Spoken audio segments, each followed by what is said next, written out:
Then kung nakuha mo na, ayan na, nagumalaw, gumalaw.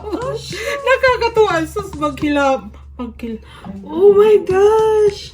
Paano sila nabubuhay ng Paano nila discover to? Kilabot pa nga kung balayo Hindi mo siya, kung magbantay. Is that enough water?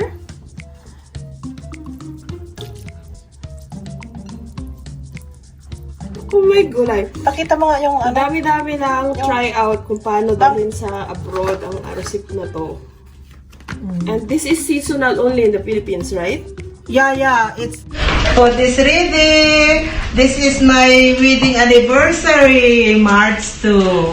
Wow, come on, let's eat. Let's eat. Mga kabaloyan. Oh, anak, Sid. Halika na, ready na. Yoo-hoo! Cheers! Naka-video? Oh, yeah. Cheers nga! Pag mag-cheers, inom! Isa pa! Nag-inom na ako. Siya, hindi. Nailapag na. 1, 2, 3. Inom! Inom! Utot ako. Kaya nyo naman. Oh, kape-kape. Cheers. Oh, we have a unique kind of cups. Para sa amin talaga itong cups nito. Malaki kasi. Cheers! Wala na, oso po namin ito. Good day, everyone. Ito ang bagong tuklas namin. Welcome to my channel, nanay ko po yan. May tuturo sa inyo na naman. Oh, may tuturo ako sa inyo, mga FB friends. Ito, arosip sa tawag namin sa amin, and in English, sea grapes. O, natuklasan namin na mayroon palang binibinta dito. And kailangan, May kalab shout out sa kay Juliet Serrata na ano no? Kay Tita Juliet. Tita Juliet. Siya ba ano niya? Ay, Juliet, ito na, itry ko yung tinuro mo sa akin kung paano. At may kalab shout out sa mga apo niya, si GL at saka si Angelica Rose. Yan, ganda ni Lola nyo ngayon. Ito kailangan may bowl ka nakahanda at saka lagyan ng tubig, tap water. Oh, yan may tubig ka na. May tubig na, ikat natin yung pouch ng sea grapes, arosep. Then, ilagay sa tubig. See, tignan natin, may milagrong magagawa rito, miracles. Kunti lang yan. Tignan natin.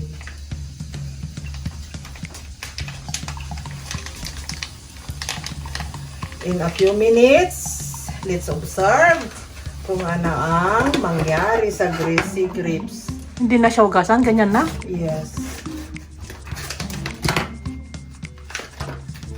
Pagsabay natin yung dalawa para mabusog.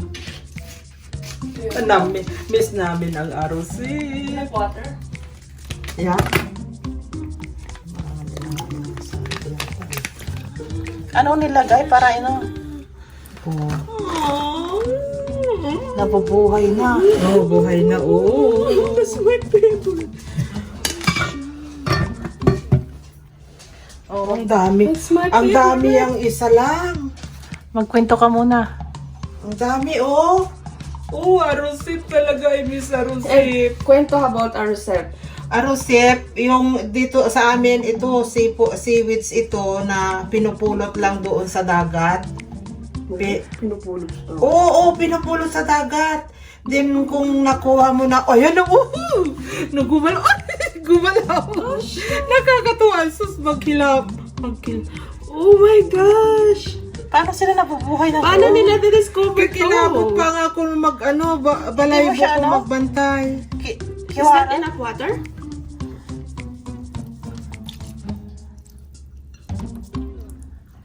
Oh my God. Pakita mo nga yung Ang ano. dami-dami lang try out kung paano dalhin sa abroad ang arosip na to. And this is seasonal only in the Philippines, right? Yeah. It's begin by January mayroon na. Pero ano, pinatutubo na may ano na din, Culture? plantation doon. Oo. Ano And nilagay we're nila so para maging happy ganyan? itong nalaman namin mayroon ng ganito. Avoid exposed to sun. As in, lagi namin napapaganipan na. At ituturo din kung paano kakainin yan mamaya nito. Oh, that's my favorite, guys. I don't miss a single Oh, yan, yan. circle. Kahit Smoking maliit. dollar pa yan kasi Yeah. nasa Canada na daw siya.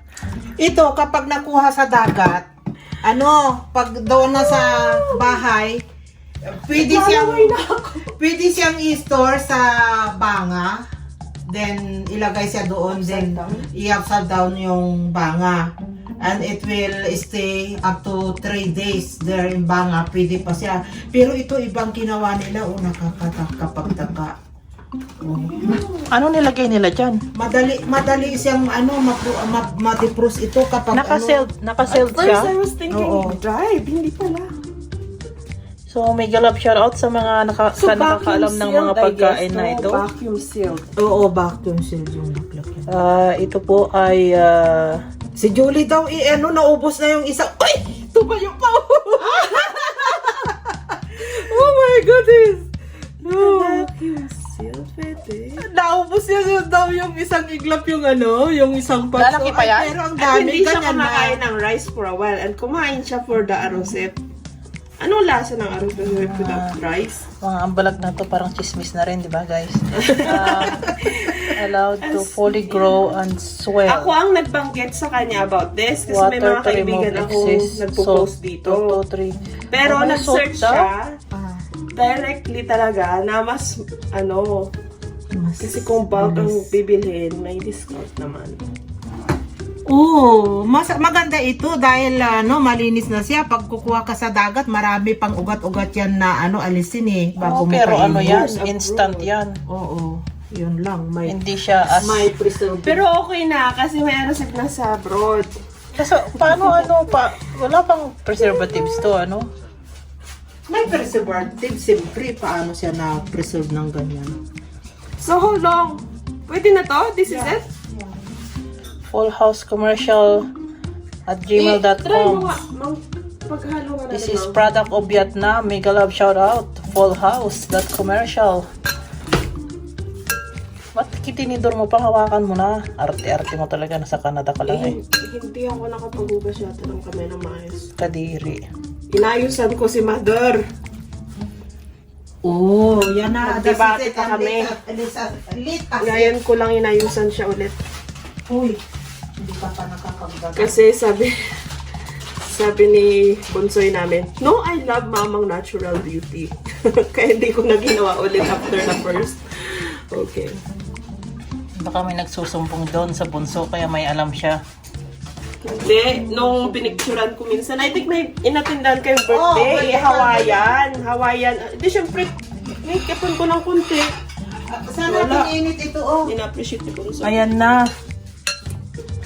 Polygrown I na. think that's it. Oh, that's Ganyan it. na. Hindi na siya Minutes daw. Oo, few Actually, minutes yung sa lang. Pilipinas po, malalaki pa siya.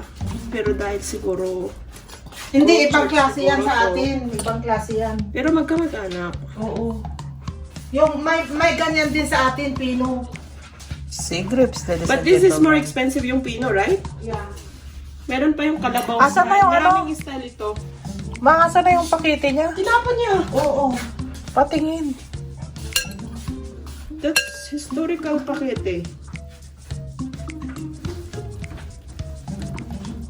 Uy, sige, kain na tayo.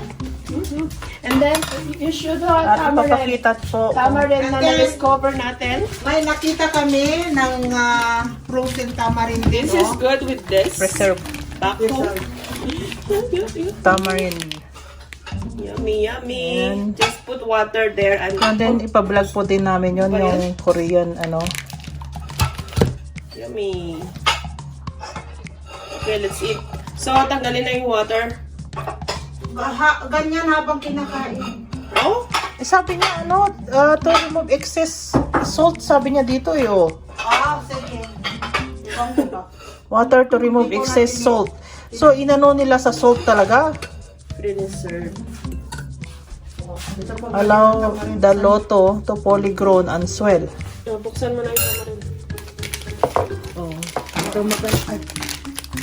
maganda ito para dyan. Naghanap pa kami ng tamarin. Naku, parang Pinas talaga. May sampalok pang nakarating dito. Sinundan ako. It's good, oh. Magkano ito? Mura lang, di ba? $3.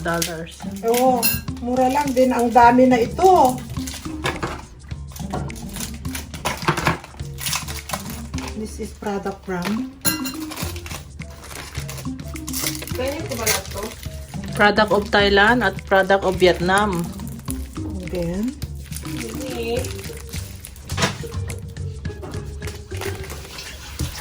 Siksik.